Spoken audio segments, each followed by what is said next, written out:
జీఎస్టీకి తోడు చైనా పట్టు పవర్ లూమ్లు కలిసి చేనేత రంగంపై ముప్పేట దాడి చేస్తున్నాయి. చేనేత రంగాన్ని ఆదుకోవాల్సిన కేంద్ర ప్రభుత్వం ఇందుకు అవసరమైన ముడిసరుకుపై జీఎస్టీని విధించడంతో చేనేత రంగం సంక్షోభంలో పడింది.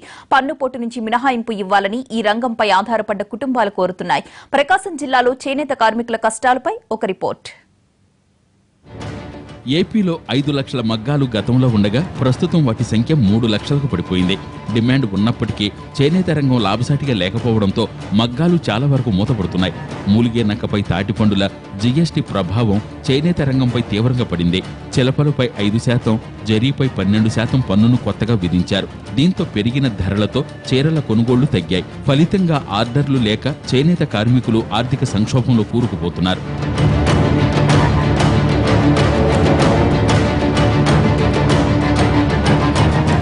11 రకాల వస్త్రాలను కేవలం మగ్గాలపై తయారు చేసి విక్రయించాలని, పవర్లూములపై తయారు చేయటంపై నిషేధం విధించినప్పటికీ చిన్న మార్పులతో పవర్లూములపై ఆయా వస్త్రాలను తయారు చేస్తున్నారు.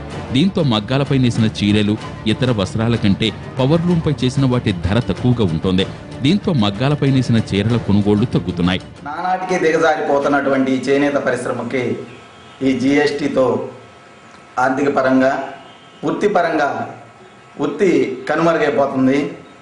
ఈరోజు పౌరులతో పోరాడుతూ పని లేక, వృత్తి లేక దేశంలో 4 నుండి 5% ఉన్నటువంటి చేనేత పరిశ్రమ నానాటికి దిగజారిపోతుంది. చీరాల నియోజకవర్గంలో చేనేత పరిశ్రమను నమ్ముకుని జీవనం సాగిస్తున్న వేలాది కుటుంబాలు జీఎస్టీ, పవర్లూమ్ ధాటికి తట్టుకోలేక విలువెల్లాడిపోతున్నారు. చీరలను కొనుగోలు చేసేవారు లేక మాస్టర్ వీవర్స్ వద్ద కుప్పలు తెప్పలుగా నిల్వలు పెరిగిపోతున్నాయి. దీంతో కార్మికులకు పని లేక రోడ్డును పడుతున్నారు. ప్రస్తుతం పట్టు రకాలు వచ్చినాయి. అందరూ దానికి కొంతగా ఇష్టపడి దాంట్లో కష్టమైనా సరే ఆ పనికి వస్తున్నారు.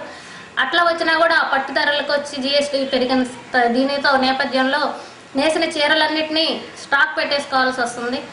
పెట్టుబడి పెట్టి సరైన గిట్టుబాటు ధర లేక ఇప్పుడు శ్రావణ మాసం వచ్చినా కూడా ఎంతో బేరం ఉంటుంది అని చెప్పి ఆశతో పెట్టుబడి పెట్టి ఖరీదైన పెట్టుబడులతో చీరలు తయారు చేసి పెట్టుకొని కూడా సరైన రేటు రాక జీఎస్టీ ప్రభావంతో చీరలన్నీ ఇక్కడే నిలిచిపోయినాయి.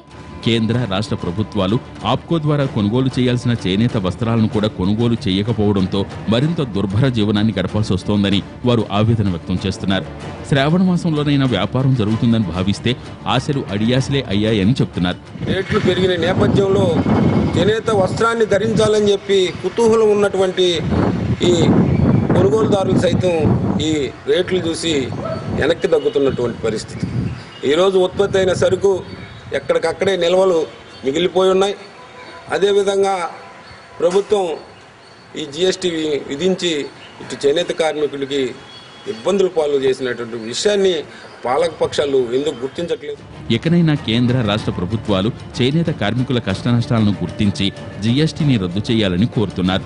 ఆప్కో ద్వారా చేనేత వస్త్రాలను ఇతర రాష్ట్రాలకు ఎగుమతి చేసేలా మార్కెటింగ్ అవకాశాలు కల్పించాలని విజ్ఞప్తి చేస్తున్నారు.